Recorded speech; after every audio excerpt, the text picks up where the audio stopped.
Hello everyone, this is R.S. Miller at the endtimenews.org and today is July 27th, 2013.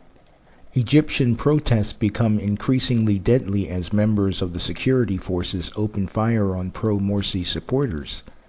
At least 92 dead and 649 injured according to the Health Ministry, although the Muslim Brotherhood places the death toll at over 200. It's been a deadly night in Cairo, but there are conflicting reports on the number of victims. The Muslim Brotherhood claims that more than 100 people were killed in clashes, while the Health Ministry confirms only 29 deaths. Most of the casualties are apparently supporters of the ousted President Morsi, with some reports suggesting they were deliberately targeted by gunmen. Local media also claims that thousands were injured during what's believed to be the largest protest Egypt has seen in 2.5 years. Beltrou is in Cairo for us. It was a very bloody night here in Egypt as clashes erupted in many parts of the country and continues into Saturday morning after these nationwide rival protests, both in support and against the ousted leader Mohamed Morsi. What eyewitnesses are saying, although we're having conflicting reports, is that protesters had attempted to extend their sit-in past the area that they had been staying in for the last few weeks towards 6 October Bridge. At this point, security forces then attempted to push them back with tear gas. Field hospital doctors are reporting that people have died and there are a number injured as well. And what we're seeing now is apparently eyewitnesses saying that some people have been coming in with gunshot wounds, although we can't confirm whether gunfire was used, as well as people having problems with tear gas inhalation. And it was very chaotic with the injured coming in every 5 minutes and ambulances, people on the back of motorcycles bringing the wounded into the sit-in. Now, this has also happened in other parts of the country. There were violent clashes in the coastal city of Alexandria between rival protest groups when supporters and opponents of the ousted leader met in the main rallying points, also leaving people dead. This has been very bloody civilian-on-civilian clashes. We have, of course, seen massive amounts of tanks here and the military joining the police in attacking, or what people saying are attacking, these sit-ins. Of course, this comes after the announcement on Friday that Mohamed Morsi would be kept in detention following investigations into charges that he'd been conspiring against the country with Palestinian organization Hamas, in addition to possibly being responsible for the deaths of prison guards and officers when he broke out of prison during the 18th-day uprising in 2011. So this is a very serious allegation against the former president. It could see him serve jail time. This has, of course, fueled the fire and the anger by his supporters and, of course, his Islamist group, the Muslim Brotherhood, who is saying this is very much a politically driven charge and that this is part of a wider crackdown against the group by the military. No side is backing down. Many people are dying. The violence is continuing, leading many to fear that this will only get worse. Just a little while ago, reports began coming in that Egypt's military forces have launched a massive operation against armed extremists in northern Sinai Peninsula. Egypt's armed forces started a military operation to combat terrorism and violence in the Sinai Peninsula, state-run Ahram website reported on Saturday. Egypt's military has launched the operation dubbed Desert Storm to deal with increasing violence in Sinai, Ahram quoted an official military source as saying. Formations from the 2nd and 3rd Field Military have launched the operation to siege the terrorism elements and centers in Sinai Desert and mountain roads, especially in the north and middle areas. The first wave of the operation will take 48 hours, and supreme leadership of the Army in coordination between the Field Army, Naval, and Air Forces has imposed strict control measures over the roads, tunnels, and ferries which connect Sinai with other governorates, he said. Initial reports stated that the number of terrorist personnel who owns heavy weaponry is almost 500. During a televised press conference on Saturday, the Interior Minister said that the continuation of the deteriorated security conditions in Sinai are no longer acceptable, and that Sinai's issue will be closed soon. In a related article, according to Debka File, Explosions could be heard in Elliot from fighting in the northern Sinai. Elliot residents woke up Saturday morning to the sound of explosions.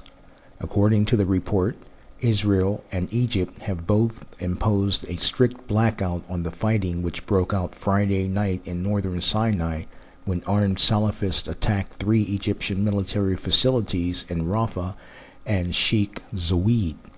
The Egyptian army deployed Apache gunships against the assailants after 3 armored vehicles were attacked. Some sources report 3 fatalities in the battle. Others say the casualty toll is much higher.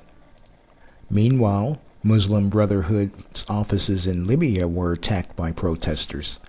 Protesters attacked the Muslim Brotherhood offices in Libya on Saturday, one day after prominent political activist and Brotherhood critic Abdel Salam al-Mazmari was assassinated in the eastern city of Benghazi.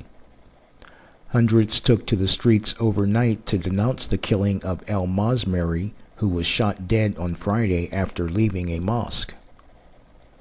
The protesters in Benghazi set fire to 2 buildings, one belonging to the Muslim Brotherhood and another to its political wing, the Justice and Construction Party, or JCP for short. Another JCP building was also attacked by protesters in the city of Tripoli. A top-ranking Palestinian official states that Abbas is a dictator. The Palestinian state that America and Europe are pressuring Israel to help create by surrendering its biblical heartland will be a repressive dictatorship on par with the region's worst regimes, according to a leading Palestinian official. Western statements regarding the peace process always focus on securing freedom, dignity, and prosperity for the Palestinian Arabs. But the truth is that the Palestinian Authority itself is doing far more than Israel to deny these rights, said Mohammed Dalan, a former PA security chief and member of the Fatah Central Committee. Dalan has filed an international lawsuit against Palestinian leader Mahmoud Abbas, whom Dalan claims is out to get him. Dalan is seen as a potential leadership rival and has threatened to provide evidence exposing the vast corruption that continues to plague the Palestinian Authority. In the lawsuit, which was filed by an Israeli firm with the International Criminal Court in The Hague, Dalan accused Abbas of tyrannical behavior, the utter corruption of which, along with the corruption of his family, is damaging to the Palestinian people and the PA's institutions. In remarks carried by Israel's Yediot Aharonot daily newspaper, Dalan continued, "In practice, government in the authority is a tyrannical rule of one person, Mr. Mahmoud Abbas, and all of the PA's institutes, its budgets, and international relations are nothing other than means available to Abbas and his family, and their financial, political, and personal interests. In fact, this is very much how Abbas's predecessor and mentor, Yasser Arafat, ran the show before his death in 2004. Will there be peace in the Middle East? What the United Nations, America, and the West doesn't seem to understand is that there can never be peace with an enemy who is absolutely bent on your complete annihilation. Although there may be brief moments in time where there is a lack of war, it doesn't translate into a permanent peace and will only last long enough for the enemy to gain strength to try again. Pressuring Israel to return to the negotiating table with Palestinian terrorists is nothing short of a recipe on how to commit national suicide. The Palestinians want peace with Israel about as much as any sane person wants World War III. But ultimately, World War III will be the end results. Psalms 83 says, "Do not keep silent, O God. Do not hold your peace. And do not be still, O God. For behold, your enemies make a tumult, and those who hate you have lifted up their head. They have taken crafty counsel against your people, and consulted together against your sheltered ones. They have said, Come, and let us cut them off from being a nation, that the name of Israel be no more remembered. For they have consulted together with one consent. They form a confederacy against you, the tents of Edom and the Ishmaelites, Moab and the Hagarites, Jabal, Ammon, and Amalekech, Philistia, with the inhabitants of Tyre. Assyria also has joined them. In Bible prophecy, Russia is known as Gog of the land of Magog. They will be a major part of this confederacy that comes against Israel in the last days. And as you can see just from paying attention to the news, Russia has in fact been forming military and economic alliances with some of the very nations involved in this last days scenario. In Ezekiel 38, Now the word of the Lord came to me, Ezekiel, saying, Son of man, set thy face against Gog of the land of Magog, the prince of Rosh, Meshech, and Tubal, and prophesy against him, and say, Thus says the Lord God, Behold, I am against you, O Gog, the prince of Rosh, Meshech, and Tubal. I will turn you around, put hooks into your jaws, and lead you out, with all of your army, horses, and horsemen, all splendidly clothed, a great company with bucklers and shields, all of them handling swords. Persia, Ethiopia, and Libya are with them, all of them with shield and helmet. Gomer and all of its troops, the house of Togarmah from the far north, and all of its troops, many peoples are with you. Prepare yourself and be ready, you and all your companies that are gathered about you, and be a guard for them. After many days you will be visited. In the latter years you will come into the land of those brought back from the sword, and gathered from many nations on the mountains of Israel, which had long been desolate. And as you know, Israel has not been a nation for some 2,000 years, and just became so again in May of 1948. The turmoil currently taking place in the Middle East region is going to bring about the fulfillment of Ezekiel's prophecy, which includes the judgment of God. In verse 18 it says, And it will come to pass at the same time, when Gog comes against the land of Israel, says the Lord God, that my fury will show in my face. For in my jealousy and in the fire of my wrath I have spoken. Surely in that day there will be a great earthquake in the land of Israel, so that the fish of the sea, the birds of the heavens, the beasts of the field, all creeping things that creep on the earth, and all men who are on the face of the earth shall shake at my presence. The mountains shall be thrown down, the steep places shall fall, and every wall shall fall to the ground. I will call for a sword against Gog throughout all my mountains, says the Lord God. Every man's sword will be against his brother, and I will bring him to judgment with pestilence and bloodshed. I will rain down on him, on his troops, and on the many peoples who are with him, flooding rains, great hailstones, fire, and brimstone. Thus I will magnify myself and sanctify myself, and I will be known in the eyes of many nations. Then they shall know that I am the Lord.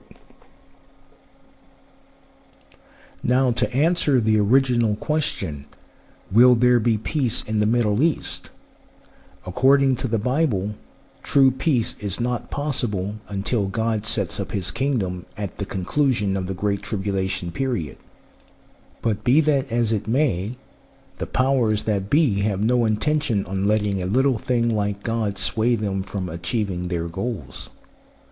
The nations controlling the New World Order are trying desperately to bring about peace in the Middle East because they know that without it, the only alternative is another world war, one that involves the use of nuclear weapons and the deaths of billions of people. However, no matter how hard they try, there will never be permanent peace until Jesus Christ returns.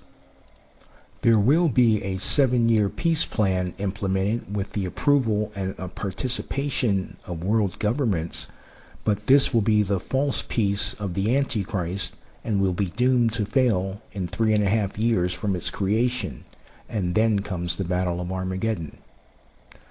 The good news, however, is that we don't have long to wait, because these are in fact the last days.